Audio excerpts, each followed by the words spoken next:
Beri tepuk tangan buat Tuhan, haleluya. Wow, so good. It's so good. Selamat pagi jemaat Tuhan yang ada di manapun Anda berada. Selamat datang di ibadah online pertama di GKS Balikpapan. Saya mau welcome Anda sekali lagi. Buat Anda yang mengikuti ibadah online ini, thank you for joining us.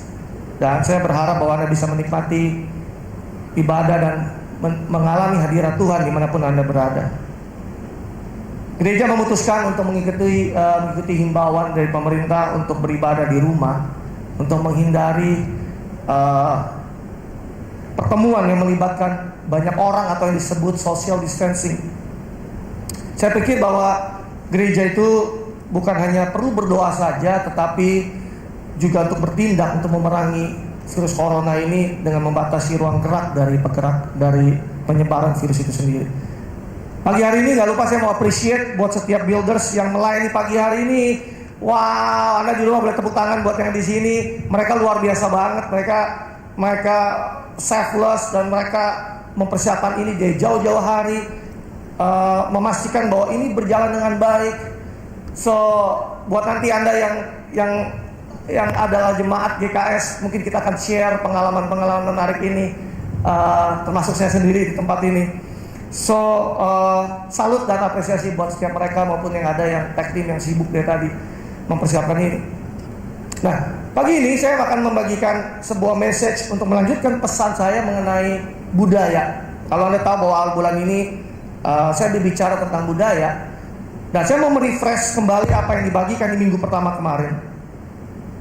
Kalau di minggu pertama kemarin saya membagikan mengenai apa itu budaya, dan pastikan Anda mengeluarkan catatan Anda dimanapun Anda berada.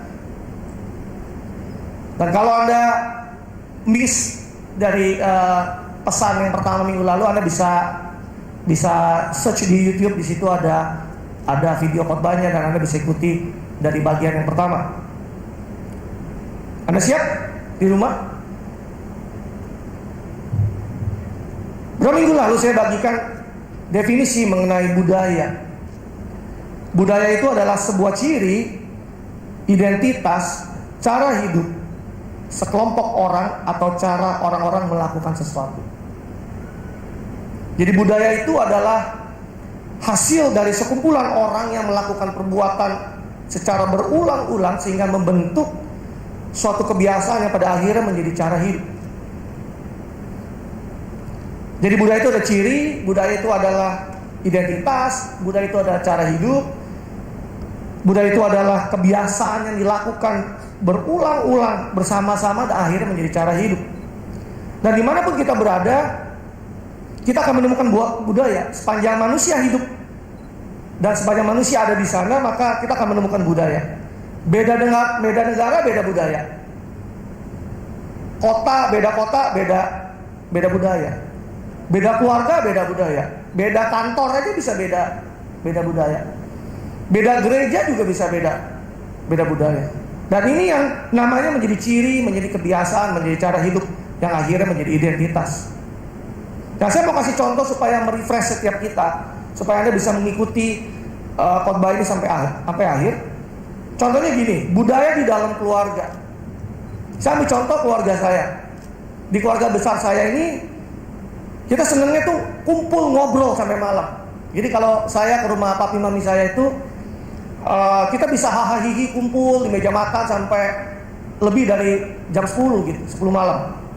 Sedangkan kalau di keluarga istri saya, papa mama mertua saya itu jam 8, jam 9 malam sudah mati lampu, udah mau tidur. Karena mereka biasanya besok paginya jam 6 pagi itu sudah bangun. Ini namanya budaya. Jadi di setiap keluarga itu budaya. Saya pernah bagikan juga, ada budaya orang keluarga makan harus kumpul semua, tapi ada yang budayanya yang ya udah pokoknya makanan disiapin di situ dan akhirnya siapa yang mau makan gitu. Ini bicara tentang budaya. Nah di gereja juga ada yang namanya budaya. Ada gereja yang budayanya Anda mau datang, Anda nggak mau datang, ya cuek aja gitu. Datang selesai ibadah ya udah masing-masing. Tapi ada gereja yang Anda nggak datang, Anda dicari. Ada gereja yang ketika Anda nggak kelihatan, Anda ditanyain di WhatsApp gitu, aku ngeliat kamu hari ini, kamu kemana gitu. Ada budaya gereja yang ketika Anda datang, Anda pulang, Anda diajak ngobrol, Anda didatangi oleh orang-orang. Ada ngobrolnya, ada interaksinya, ada hubungannya gitu. Nah, ini bicara tentang budaya. Nah, kita sedang membangun budaya di dalam gereja ini, dan yang kita tuangkan di dalam yang namanya cultural statement. Nah, ini adalah sebuah statement di mana kita mendeklarasikan diri kita, menggambarkan siapa kita. Ini adalah statement di mana sesuatu yang kita kerjakan, kita lakukan secara natural, tanpa paksaan, tanpa bujukan, dan secara otomatis. Beberapa minggu lalu saya bagikan sama contohnya, orang Jepang nggak harus bergumul untuk dia ngantri. Dia secara natural dia akan ngantri. Secara natural orang Jepang akan tertib. Lain halnya dengan mungkin orang-orang dari negara lain yang harus sukanya nyerobot, yang sukanya nyelak antrian, yang sukanya nggak tertib. Ini bicara tentang budaya. Nah, di dalam gereja ini ada 3 statement tentang budaya itu. Yang pertama adalah loving God. Ini saya sudah bagikan beberapa minggu yang lalu. Dan yang kedua adalah loving people, mengasihi orang. Dan ini akan saya bagikan hari ini. Dan yang ketiga adalah creating lifestyle, menciptakan gaya hidup. Nah, kita ingin membangun budaya ini sehingga setiap orang yang melihat jemaat GKS, mereka adalah orang-orang yang mengasihi Tuhan. Mereka adalah orang-orang yang mengasihi orang lain. Mereka adalah orang-orang yang menciptakan gaya hidup yang sesuai dengan firman Tuhan. Ini budaya yang kita mau bangun sehingga setiap orang yang nantinya ketemu dengan orang yang tertanam di dalam GKS Balikpapan, mereka akan melihat orang-orang ini adalah orang mengasihi Tuhan, mengasihi orang lain, dan adalah orang-orang yang menciptakan gaya hidup sesuai dengan firman Tuhan. Nah, judul khotbah saya pada pagi hari ini adalah loving people, mengasihi orang lain. Mari kita buka di Matius 22 ayat 37. Matius 22 ayat 37 sampai ayat yang ke-40. Anda di rumah Anda buka Alkitab Anda, atau Anda bisa lihat di layar Anda ayat ini. Dikatakan begini, jawab Yesus kepadanya, kasihlah Tuhan Allahmu dengan segenap hatimu, dan dengan segenap jiwamu, dan dengan segenap akal budimu. Itulah hukum yang terutama dan yang pertama. Dan hukum yang kedua yang sama dengan itu ialah kasihlah sesama manusia seperti dirimu sendiri. Pada kedua hukum inilah tergantung seluruh hukum Taurat dan kitab para nabi. Dari ayat ini kita bisa belajar bahwa kita ini didesain oleh Tuhan dari awalnya untuk bisa mengasihi.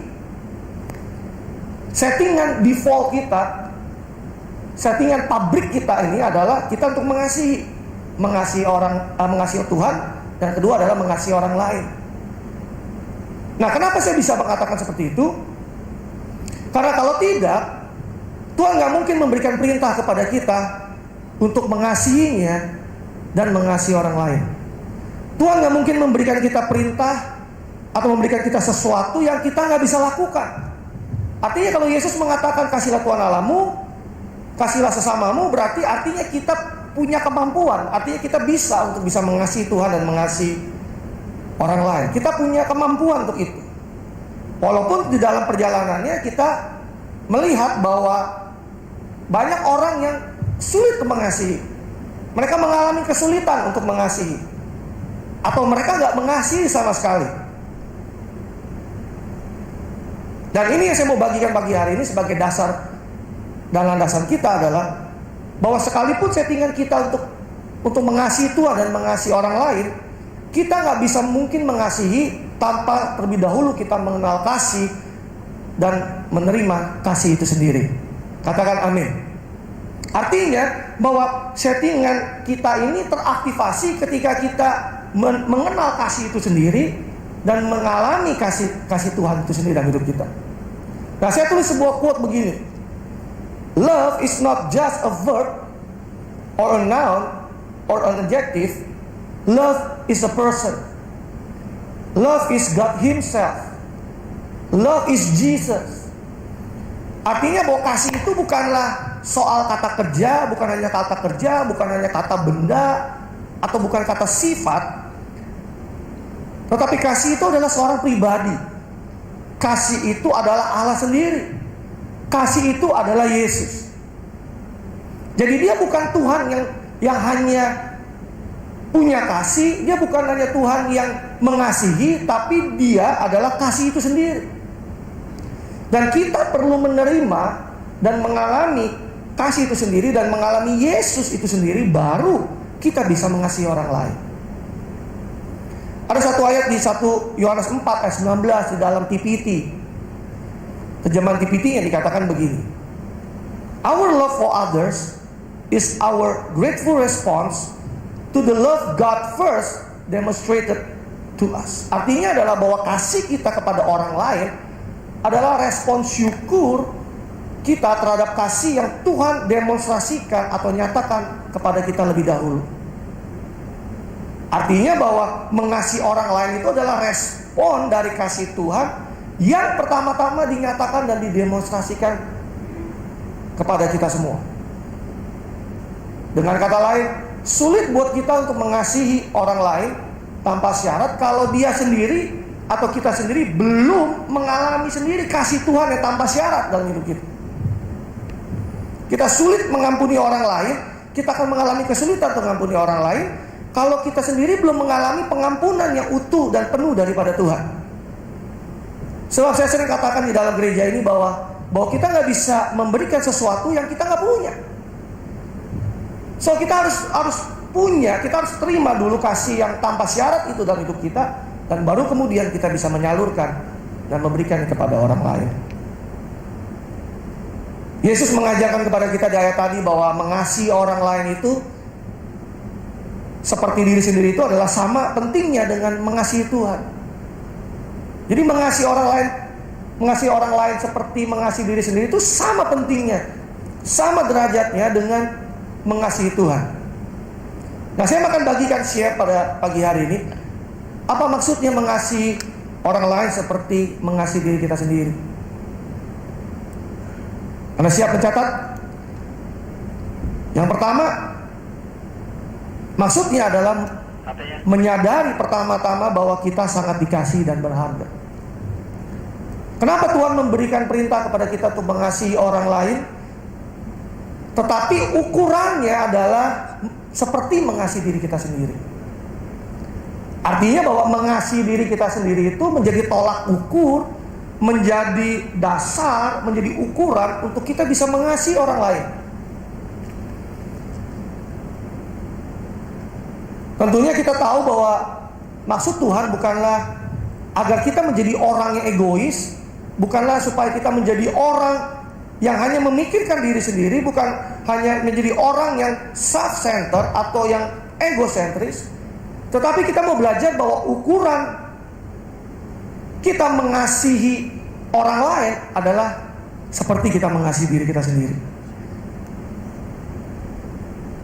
Nah, Tuhan mengajarkan kepada kita bahwa kita harus bisa melihat pertama-tama atau terlebih dahulu bahwa kita adalah orang yang dikasihi dan berharga di matanya. Dan ini menjadi dasar buat kita semua, menjadi tolak ukur buat kita semua, menjadi patokan buat kita semua. Dan ini menjadi identitas kita, menjadi jati diri kita, dan menjadi siapa diri kita sesungguhnya di dalam Tuhan. Kita harus tahu persis bahwa kita dikasihi dan berharga di mata Tuhan. Semakin kita sadar bahwa kita sangat dikasihi, semakin kita sadar bahwa kita bernilai, semakin kita sadar bahwa kita berharga, maka ukuran itulah yang kita pakai sehingga kita bisa melihat orang lain juga orang yang sangat dikasihi dan dikenal dan diberkati oleh Tuhan. Kita bisa melihat bahwa orang lain juga bernilai, kita bisa juga melihat bahwa orang lain sama berharganya dengan diri kita sendiri. Dan tentunya sulit mengasihi orang lain kalau kita sendiri aja masih benci dengan diri kita sendiri. Kalau kita masih nggak suka dengan diri kita sendiri, kita nggak suka melihat diri kita sendiri. Sama seperti orang yang punya gambar diri yang rusak, orang yang masih marah dengan diri sendiri, orang yang masih kecewa dengan diri sendiri, orang yang masih menganggap bahwa dirinya nggak layak, orang yang masih menganggap dirinya nggak pantas, orang yang masih melihat bahwa nilai dirinya sudah nggak lagi berharga, orang yang melihat bahwa dirinya kotor, orang yang melihat dirinya, merasa dirinya adalah sampah, nggak berharga. Nah, orang yang begini akan sulit untuk bisa mengasihi orang lain, sedangkan dirinya sendiri aja belum dikasihi. Sedangkan dia sendiri aja belum melihat bahwa dirinya sudah adalah orang yang dikasihi dan dikenal oleh Tuhan. Nah, di Roma 5 ayat 8, di dalam terjemahan bahasa Indonesia masa kini dikatakan, tetapi Allah menyatakan kasih-Nya kepada kita ketika Kristus mati untuk kita pada waktu kita masih orang berdosa. Kata menyatakan itu di dalam terjemahan lainnya adalah menunjukkan, membuktikan, mendemonstrasikan. Di dalam NIV-nya dikatakan, but God demonstrates His own love for us in this: while we were still sinners, Christ died for us. Yesus mati buat kita, itu adalah tanda bahwa Bapa sungguh-sungguh mengasihi kita. Yesus mati buat kita adalah tanda bahwa di mata Bapa kita ini sangat berharga dan sangat bernilai. Dan Yesus mati dan menebus dan membayar hidup kita, itu artinya bahwa nilai dan harga hidup kita itu sama nilainya dengan kematian Yesus. Ya, pertanyaan saya pagi hari ini adalah, apakah Anda bisa melihat ini enggak? Apakah Anda bisa percaya ini enggak? Apakah Anda bisa mengalami ini enggak? Bahwa pada saat kita masih berdosa, Yesus tetap mati buat kita untuk menebus hidup kita. Dan jangan hanya sekedar tahu. Seringkali orang Kristen, oh saya tahu, saya sering dengar, pendeta di gereja sering khotbah, pastor sering khotbah, saya sering baca, saya sering lihat quote di Instagram. Masalahnya bukan hanya tahu, tapi Anda percaya nggak bahwa Anda itu disayang, dikasih oleh Tuhan, Anda berharga dan Anda bernilai. Karena inilah yang menjadi dasar setiap kita untuk kita bisa mengasihi orang lain.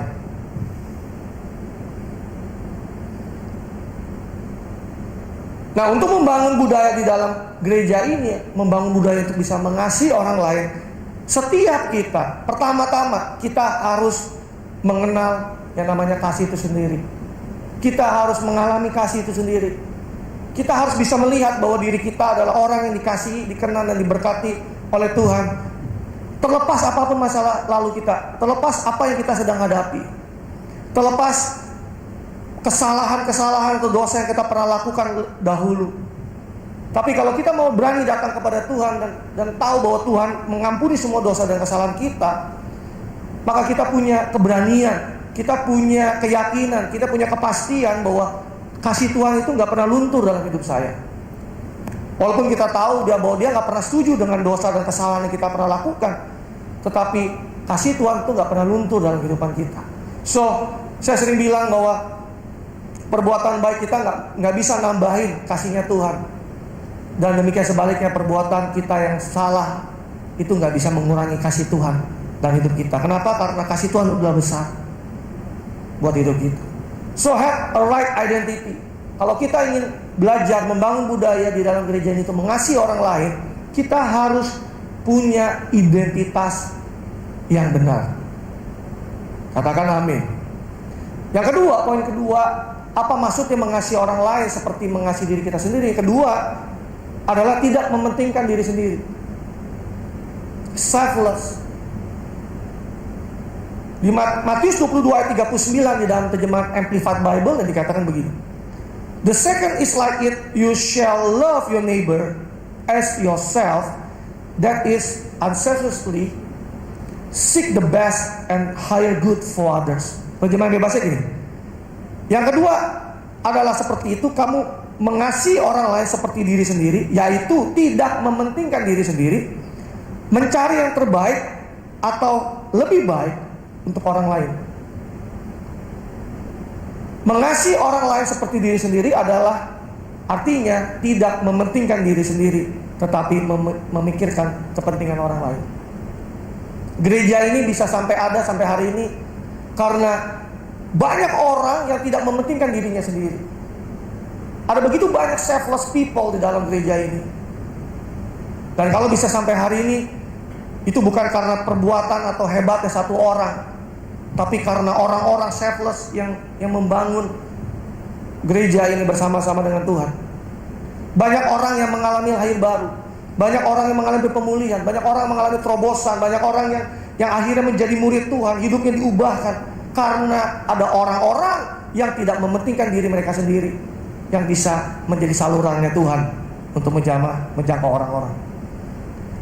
Ibadah pagi hari ini juga tadi saya katakan terlaksana juga karena selfless people, karena orang-orang yang akan mentingin diri mereka sendiri, orang-orang yang mikirin setiap Anda yang ada di rumah, mereka yang datang pagi-pagi dari berapa hari lalu set up ini itu. Mereka tidak mementingkan diri mereka sendiri, mereka memikirkan setiap orang yang nonton pada pagi hari ini. So kalau Anda kenal orang-orang yang hadir, nanti ada WA thank you, kasih apresiasi buat setiap mereka, karena jelas setup ini nggak gampang. Saya tahu perlu waktu yang panjang, perlu setup ini itu sampai akhirnya bisa sampai hari ini. Dan ini memerlukan hati yang tidak mementingkan atau memikirkan diri sendiri.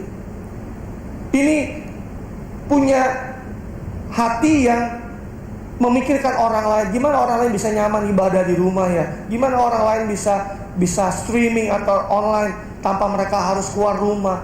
Karena hari ini banyak himbauan mengenai menjaga jarak untuk pencegahan virus corona itu. Nah, mungkin kita bisa berpikir buat setiap kita yang melayani atau buat setiap kita yang selfless adalah untungnya apa sih kita melakukan semua ini? Kalau kita berpikir lagi bahwa untungnya apa sih? Kenapa harus repot-repot? Kenapa harus pagi hari ini kita live gitu? Kenapa kita harus mikirin orang lain? Kenapa kita nggak di rumah aja? Kenapa kita harus keluarin energi? Kita harus habisin waktu, bahkan uang. Kita harus mengambil resiko untuk keluar rumah. Bahkan untuk para pemimpin yang melayani, gak sedikit mereka yang makan hati. Mereka yang kecewa, mereka yang sedih, yang kepikiran setiap kali untuk orang yang dilayaninya. Bahkan mereka offended ketika mereka memimpin di gereja. Kenapa sih? Orang kalau kita berpikir, untungnya apa sih kita lakukan semua ini? Apa sih yang kita bisa ambil take benefit dari semua ini? Dan saya mau katakan ini adalah respon otomatis yang kita kerjakan akibat kita menerima dan mengalami kasihnya Tuhan. Kita gak bisa mengusahakan sendiri, tapi kasih yang kita terima mengalir dari hidup kita keluar, sehingga kita melakukan segala sesuatu dengan otomatis tanpa berpikir panjang. Dan itu menjadi nature setiap kita untuk melayani dan mulai memikirkan kepentingan orang lain daripada kita mementingkan diri sendiri. Jadi standar mementingkan kepentingan orang lain adalah seperti mementingkan diri kita sendiri. Karena pada umumnya setiap orang itu memikirkan dirinya sendiri. Dan standar itulah dan ukuran itulah yang dipakai oleh Tuhan untuk mengajarkan setiap kita untuk mementingkan kepentingan orang lain. Nah, kita membangun sebuah budaya di dalam gereja ini yang nggak mementingkan diri sendiri, tetapi untuk belajar mementingkan kepentingan orang lain. Mulai mikirin orang lain. Mulai dari para pastors, tentunya leaders, dan para builders dan jemaat Tuhan. Di 1 Petrus 1 ayat 1-4 di dalam terjemahan bahasa Indonesia masa kini dikatakan begini.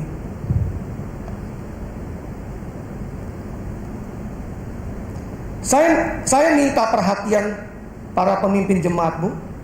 Saya menulis ini sebagai rekan pemimpin dan sebagai orang yang sudah menyaksikan sendiri penderitaan Kristus dan yang akan turut juga diagungkan apabila keagungan Kristus diperlihatkan kepada manusia. Saya minta dengan sangat supaya kalian menggembalakan, kalau di dalam definisi lainnya adalah memimpin kawanan domba yang diserahkan Allah kepadamu. Gembalakanlah mereka atau pimpinlah mereka dengan senang hati sebagaimana yang diinginkan oleh Allah dan janganlah dengan berat hati. Janganlah pula melakukan pekerjaanmu guna mendapat keuntungan, melainkan karena kalian sungguh-sungguh ingin melayani. Janganlah bertindak sebagai penguasa terhadap mereka yang dipercayakan kepadamu, melainkan jadilah teladan untuk mereka. Dan pada waktu Gembala Agung itu datang nanti, kalian akan menerima mahkota yang gemilang, yang tidak akan pudar kegemilangannya. Artinya jelas bahwa firman Tuhan mengajarkan kepada setiap kita bahwa kalau kamu memimpin, pimpinlah dengan senang hati, jangan dengan berat hati, jangan kepaksa. Dan jangan pula melakukan pekerjaanmu itu untuk ngambil keuntungan dari orang lain. Artinya jangan kita mikirin diri kita sendiri. Artinya jangan kita mencari, gue untungnya apa di sini ya melayani ya. Gue untungnya apa ya berada di sini ya. No. Kita bukan belajar untuk mengambil keuntungan kita sendiri, tapi kita belajar karena kita ingin sungguh-sungguh melayani. Ketika kita tidak bisa memikirkan diri kita sendiri, tapi kita memikirkan orang lain, artinya kita sedang belajar untuk mengasihi orang lain. Kalau kita tidak ingin mengambil keuntungan buat diri kita sendiri, artinya kita sedang mengasihi orang lain. Inilah budaya yang kita ingin bangun di dalam gereja ini. Bahwa kalau ketika kita melakukan sesuatu, lakukan itu ketika Anda memikirkan orang lain. Karena itulah yang dimaksud dengan mengasihi orang lain.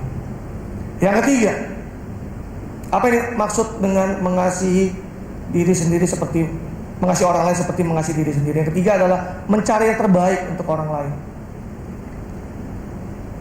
Matius 22:39 di Amplified Bible-nya tadi dikatakan begini.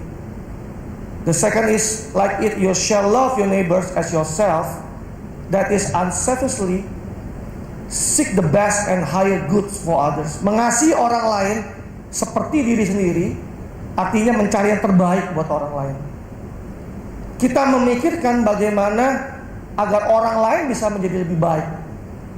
Di dalam NIV-nya dikatakan gini, di dalam 1 Korintus 10 ayat 24. No one should seek their own good, but the good of others. Nah, jangan seorang pun yang mencari atau memikirkan baik buat diri sendiri, tetapi pikirkanlah yang baik untuk orang lain.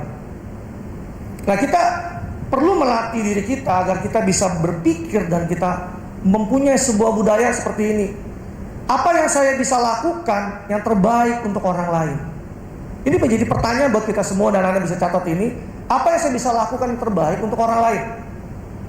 Kita mulai berpikir bahwa apakah tindakan saya ini memberikan keuntungan atau merugikan orang lain? Mulai bertanya seperti ini, apakah yang saya lakukan ini membuat orang lain itu menjadi lebih baik hidupnya? Atau justru makin membuat orang lain menjadi lebih buruk?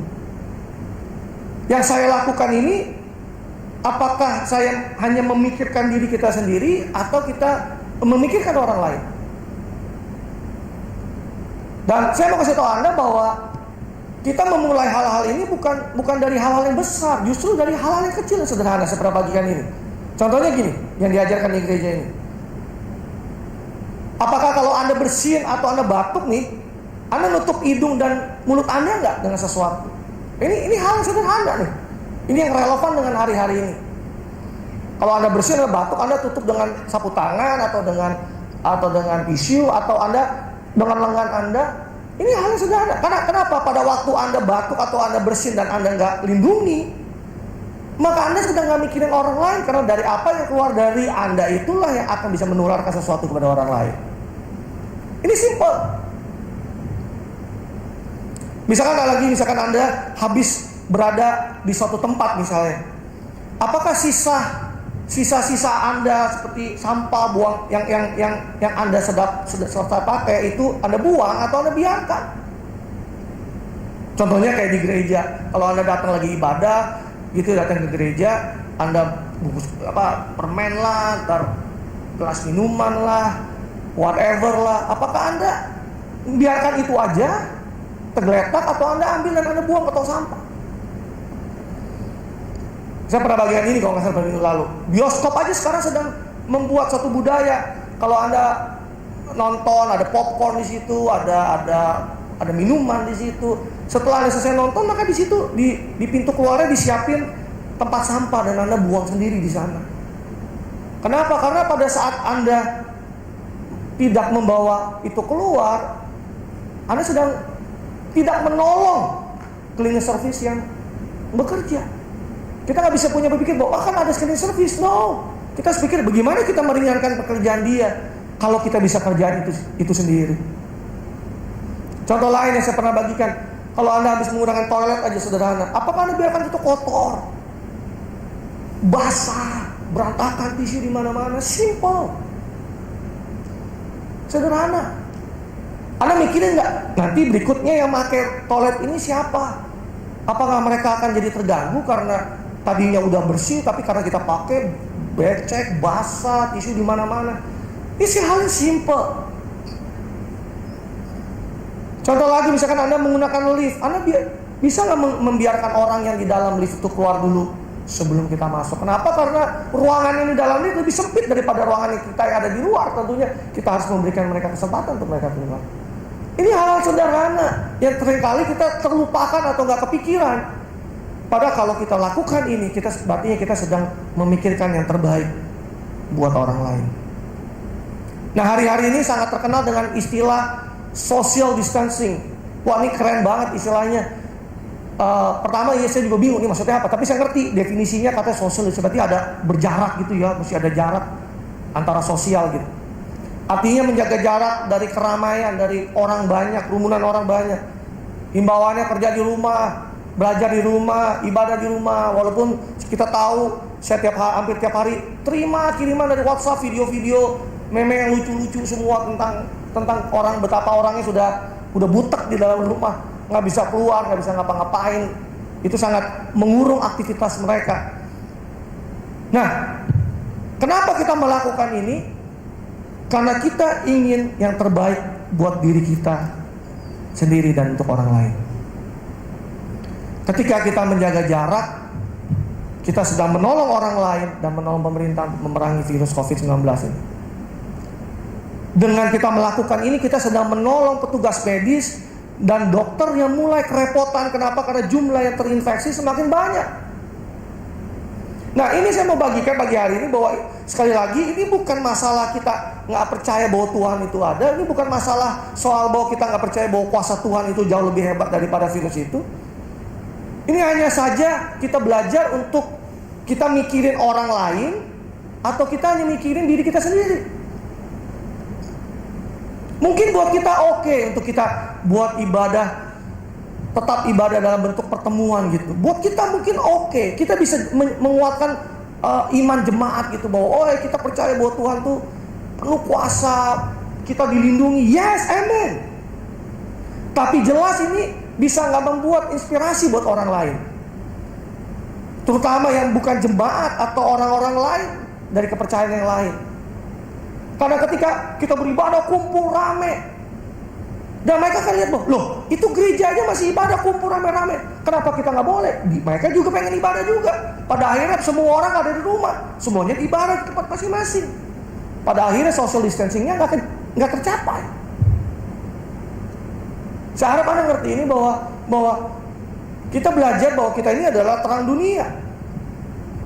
Tapi kalau hidup kita nggak lagi menginspirasi orang lain, maka terang itu nggak bakal bersinar buat orang lain. Nah, kalau mereka yang masih pada ngumpul, kita kasih inspirasi bahwa hey, saya aja ibadahnya di rumah nih sekarang. Yuk kamu juga gitu. Artinya kita mendorong mereka, yuk udah segera aja beresin ini supaya urusan virus ini selesai gitu. Dan kita bisa lagi beribadah berkumpul bersama-sama. Kalau kejadiannya misalkan seperti apa yang terjadi di Balikpapan ini, apakah dia nggak akan merepotkan keluarganya, suaminya atau istrinya atau anak-anaknya, atau teman-teman kantornya atau teman gereja atau siapapun yang ditemui olehnya, itu dia akan diperiksa dan mungkin akan ikut isolasi gitu kalau terinfeksi. So we have to think the best for others. Yes, saya penuh iman, saya percaya Tuhan, kuasa Tuhan penuh dalam hidup saya. Buat saya sendiri oke, but you have to think about others. Anda mesti pikirin orang lain. Karena kita harus mikirin yang terbaik buat orang lain. Karena itulah yang dimaksud dengan mengasihi orang lain. Kenapa nggak kita mau taat aja untuk berdiam sejenak gitu, supaya ini cepat selesai, daripada berdebat panjang mengenai kenapa kita takut, karena ada Tuhan. Ya, saya mau katakan bahwa kita percaya bahwa ada Tuhan, dan Tuhan itu hidup dan hidup kita, dan Dia melindungi dan menyertai setiap kita. Tapi kita harus bisa melihat hal yang lainnya, bahwa bukan hanya diri kita sendiri yang punya iman, tapi kita harus mikirin orang lain. Apakah tindakan saya ini menginspirasi buat orang lain? Apa yang saya terima ini bagus banget. Anak-anak boleh catat ini. This is so good. Dikatakan begini, kita percaya Tuhan, tapi kita naik mobil tetap pakai seatbelt kita. Kita percaya Tuhan, tapi kita naik motor tetap kita pakai helm kita. Kita percaya Tuhan, tapi naik pesawat tetap kita pasang kencangkan sabuk pengaman kita. Kita percaya Tuhan, tapi setiap malam waktu kita tidur, rumah kita kunci. Ada di sini yang kalau tidur rumahnya nggak dikunci pagarnya? Kita percaya Tuhan, kita naik mobil, kita parkir mobil, mobilnya kita kunci. Kita percaya Tuhan tetapi kalau kita kerja di ketinggian atau di tempat-tempat tertentu, kita harus menggunakan safety, pakai helm lah, pakai pengikat keamanan lah, baju safety lah, dan sebagai sepatu safety lah. Kita percaya Tuhan kok, tapi kita tetap bekerja, kita menggunakan safety. Kita percaya Tuhan, tapi kebanyakan kita tetap beli asuransi kok. Bahkan kebanyakan kita bayar BPJS. We believe God. Nah, saya mau bagikan bahwa tindakan berhati-hati atau hikmat itu bukan berarti tindakan kurang beriman atau kurang percaya kepada Tuhan. So, ini harus kita pisahkan definisinya. Kalau kita berhati-hati bukan berarti kita nggak percaya Tuhan. Karena Tuhan juga kasih kita hikmat. Kita percaya Tuhan, tapi pada waktu kita nyebrang jalan, kita lihat kanan dan kiri. Ada di sini yang nyebrang jalan nggak lihat kanan kiri, langsung jalan aja gitu. In Jesus name kita jalan, karena Tuhan pasti menyertai saya. No way, man. Ini nggak ada hubungannya dengan kita takut bahwa Tuhan nggak ada, atau kita takut bahwa kuasa Tuhan nggak ada. No, nggak ada hubungannya. Tapi kita tentu mau yang terbaik buat diri kita sendiri, dan kita yang terbaik buat orang lain. Dan itu ini dinamakan dengan kasih. Apalagi yang sehubungan dengan kita ingin yang terbaik buat orang lain. Kalau kita melihat ada orang sakit, maka kita harus mendoakan mereka. Kalau kita melihat ada orang yang membutuhkan pertolongan, apakah kita mau menolongnya? Kalau kita melihat ada orang khawatir hari-hari ini, orang khawatir, takut, putus asa, penuh ketidakpastian, apakah kita mau menguatkannya? Apakah kita memberikan pengharapan? Apakah kita mau meneguhkan, memberi kekuatan? Apakah yang kita posting ini justru meneguhkan orang, atau justru malah melemahkan orang? Yang saya share ini, makanya saya share bahwa kecepatan kita menyebarkan sesuatu itu secepat jari tangan kita. Kalau ada yang baik dan kita share, maka yang baik itu kita share. Bahwa hari-hari ini COVID-19 ada obatnya, ada jalan keluarnya, ada penyembuhnya. Atau yang matinya tambah banyak, seperti yang tadi Atur katakan. Yang membuat pada akhirnya, wah Balikpapan udah kenal lu, wah di komplek rumah ini udah kenal lu, di komplek rumah itu udah kenal lu, tetangga gua lu, itu teman kantor. Ya akhirnya membuat diri kita sendiri jadi takut, jadi khawatir. Dan pada akhirnya kita nggak ada iman di situ. Yang mengerti katakan amin. Kalau kita juga melihat ada orang-orang yang membutuhkan Yesus, apakah kita memberitakannya kabar baik? Orang yang hilang pengharapan, yang putus asa, yang melihat diri mereka nggak layak, nggak pantas, nggak berguna, nggak bernilai, nggak berharga. Kalau kita ketemu orang itu, bisa nggak kita kasih tahu, hei kamu nih orang yang dikasih Tuhan, kamu orang yang dikenal oleh Tuhan, kamu berharga, ya Yesus mati buat kamu. Inilah yang saya sebut seek the best of others. 3 hal itu tadi. Pagi hari ini saya mau katakan bahwa maksudnya kita mengasihi orang lain seperti diri kita sendiri. Pertama, have the right identity. Kita punya identitas yang benar. Dan yang kedua, tentunya kita mementingkan orang lain. Dan yang ketiga, kita mencari yang terbaik buat orang lain. Kesimpulannya pagi hari ini, di 1 Yohanes 4 ayat 20 dikatakan begini: jikalau seorang berkata aku mengasihi Allah dan ia membenci saudaranya, maka ia adalah pendusta. Karena barang siapa tidak mengasihi saudaranya yang dilihatnya, tidak mungkin mengasihi Allah yang tidak dilihatnya.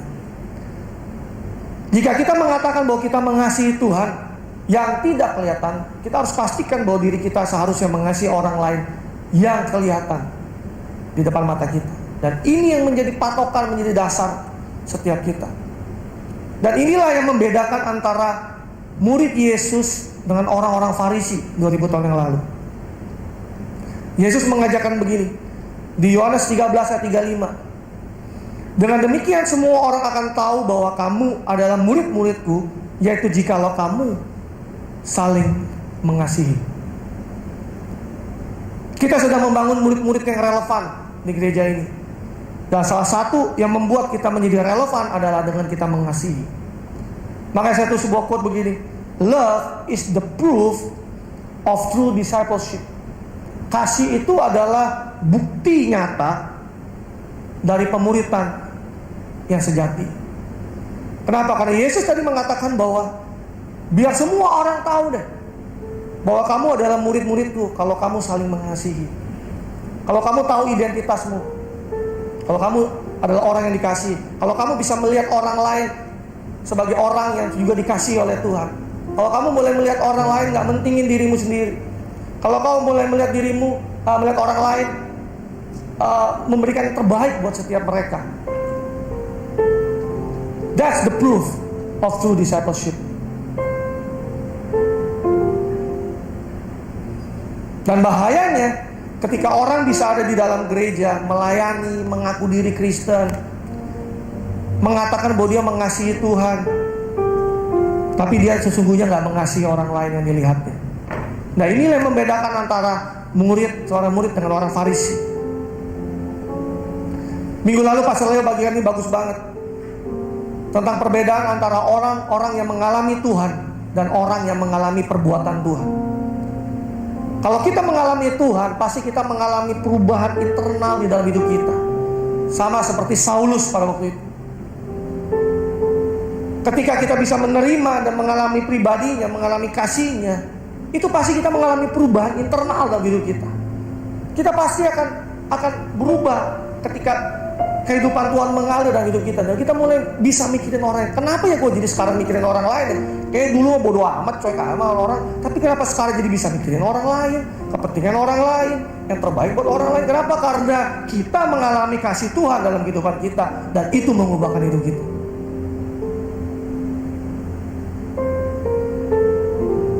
Jangan sampai kita menjadi orang yang bisa ada di dalam gereja, tapi kita sendiri gak ngalami Tuhan dalam hidup kita. Saya berdoa bahwa setiap kita mengalami perubahan, kalau kita mengalami perjumpaan pribadi dengan Tuhan. Tadinya saya adalah orang yang sulit mengasihi, tapi sekarang saya jadi bisa mengampuni orang lain dan mengasihi orang lain.